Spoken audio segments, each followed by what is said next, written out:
67வது உபதேசம் கால்பையில ஏறிவிடும் மலை 1300 படி இருக்கக்கூடிய ஒரு மலை சோழசிங்கபுரம்.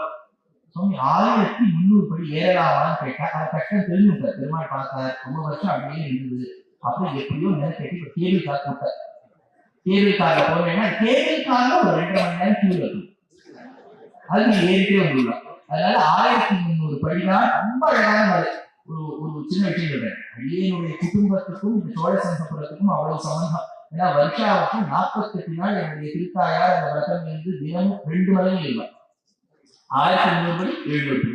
அதாவது ஏறினா கொஞ்சம் எடை குறையும் என்பது ஒரு சின்ன ஆசை. அதனால யோக விசுவன்னு பெருமாள் இந்த நரசிம்மருக்கு மிக்கானை நிறையாக இருந்த வழக்கை என்னுள் புக்கானை புகழ்ச்சியை பொழிந்த பொன்மலையை தக்கானை கல்வை குருவின் இசையிருந்த அக்கார கனியை அடைந்துண்டு பொன்னியை அழகார்.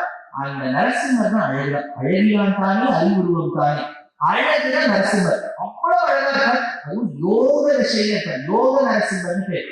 யோக பட்டைன்னு ஒண்ணு போட்டிருப்பார், 2 கால் வளர்ந்தாளுக்கு பட்டிச்சாக யோகப்பட்டை. அங்க போன உடனே நீங்க இப்ப ஏற்படாது, மே மாசத்துல இப்ப அக்னி நட்சத்திரம் ஆரம்பிக்கணும், அடுத்த நாள் எழுதிடும். ஏன்னா பார்க்கும் இடமெல்லாம் அக்னி தேவதையாக காட்சி கொடுக்கும். அப்படின்னு ஊர்கள் 1300 படி ஏறினவுடனே அந்த பாடி போய் நிற்கும் பாருங்க. அப்ப பெருமாளுடைய தீர்த்தத்தை தெளிப்பா வோல்டாஸ், அப்புறம் வேற என்னெல்லாம் பிராண்ட் எல்லாத்தையும் சேர்த்து போட்டா அதுல வரக்கூடிய குளிர்ச்சி கூட இந்த பெருமாளுடைய குளிர்ச்சிக்கு சமமாகாது. அவ்வளவுதான் தெளிப்பா.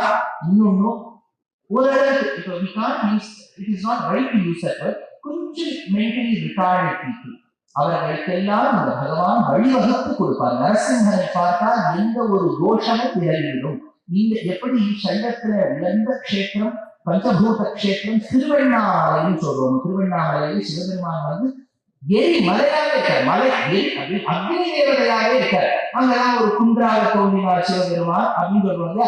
அந்த இடத்துல கீவலம் வருதுங்கிறது பௌர்ணமி அவ்வளவு கூட்டம். அதே கீவலம் இந்த சோழிவரியும் வருவா. ஏன்னா அந்த சந்திரனுடைய கிரணங்கள் மூலிகையில பட்டு மூலிகையினுடைய கிரணங்கள் நம்ம மேல பட்டுதான் அவ்வளவு ஆயுளாரோக்கிய சௌக்கியம் உருவாகும். யோக நிசிம்மன் அக்கார கனி, இதுதான் சரி. என்ன பேசுறது அக்கார கனி? வாட் கனி is this? You have heard about mango, Banganapalli, இதெல்லாம் என்ன கனி அப்படின்னா இது சக்கரை பழம் பேர். ஃப்ரூட் ஸ்வீட்டா இல்ல, சுகர்லயும் ஒரு ஃப்ரூட். அது என்ன சார் அப்படின்னா பொங்கல்னு சொல்றோம் இல்லையா, நீங்க கர்நாடக பக்கம் தான் இருக்கிறது சங்கராந்தின்னு இந்த பண்டிகை.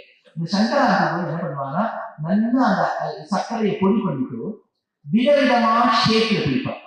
சக்கரை பொடியிலேயே ஒரு ஸ்வீட்டு, ஸ்வீட்ல சக்கரை பொடி போட பழக்கிறாங்க. சக்கரை பொடியிலையும் பொடி வச்சிருவா, ஸ்வீட்டா எப்படி கொண்டு சக்கரை பொடியில ஸ்வீட் வச்சா. இப்ப ஆழ்வார் ஒரு ரெசிபி கொடுக்குறார். வேலுக்குடி வரதாச்சார சுவாமி மகாவித்வான் ஒரு விஷயம் சொல்றார்.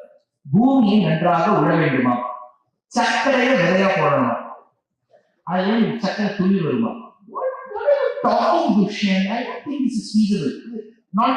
ஆழ்வார் சொல்றார் அந்த சர்க்கரை விதையா போடணும், சக்கரை புழுமியூல் ராயல்கள் வரும், அதுலயே சக்கரை ஷூட்டு, சக்கரை கிளை, சக்கரை இலை, சக்கரை முப்பு, சக்கரை புஷ்பம், சக்கரை பழம், எப்படி வருவோம். அந்த சக்கரை பழத்துக்கு அக்கார கண்ணி பேரும்.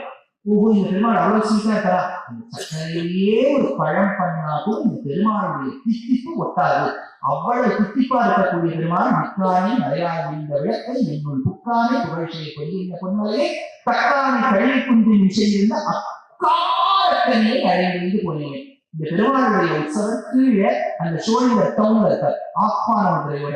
ஆனா கொண்டபாளையம் பொண்ணு கொண்டபாளையம், கொண்டபாளையத்தில் 1300 படி ஏறி போகலாம், போயிட்டே இருக்கணும். நடுவில் கொஞ்சம் ஆஸ்வாசம் ஒன்று இருக்காது, அது ஏறிண்டே இருக்கணும். 1300 படி ஏறினா நரசிம்மரை சிரிச்சு கீழே வருவேன். அது நிற்க முடியாது. சின்ன மலைன்னு ஒரு மலை, அதுல ஒரு 600-700 படி ஹனுமான் சங்க சக்கரங்களோட இருக்கார்.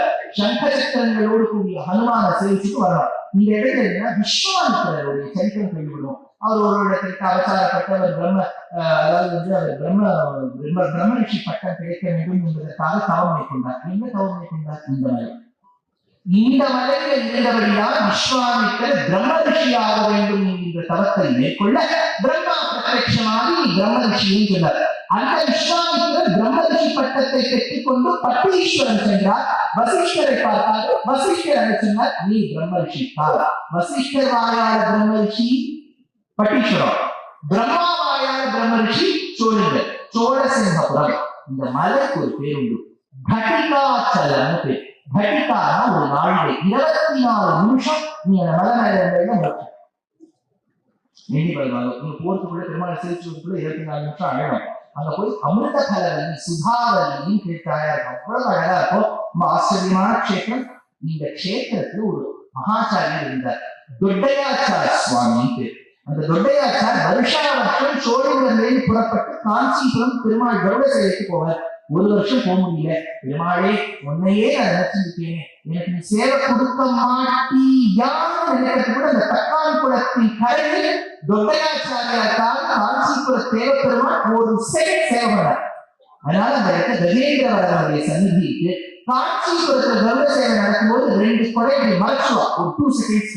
எதிர்மறைக்கான தொட்டையாச்சார சுவாமி சேவை. ஏன்னா அந்த செகண்ட் பெருமாள் கூட தொட்டையாச்சாரியாருக்கு காட்சி கொடுத்து வரக்கூடிய இடமா. முத்துசுவாமி நரசிம்ஹம் ஆகச்ச ஸ்வேத குச்ச என்கின்ற மோகனராக கீர்த்தனையில கட்டிகாச்சல சமீ பேர் இருக்கிற கட்டிகாச்சலத்துக்கு பக்கத்திலேயே இருக்கக்கூடிய திவ்யதேசம் இருக்கிற 67வது திவ்யதேசம்.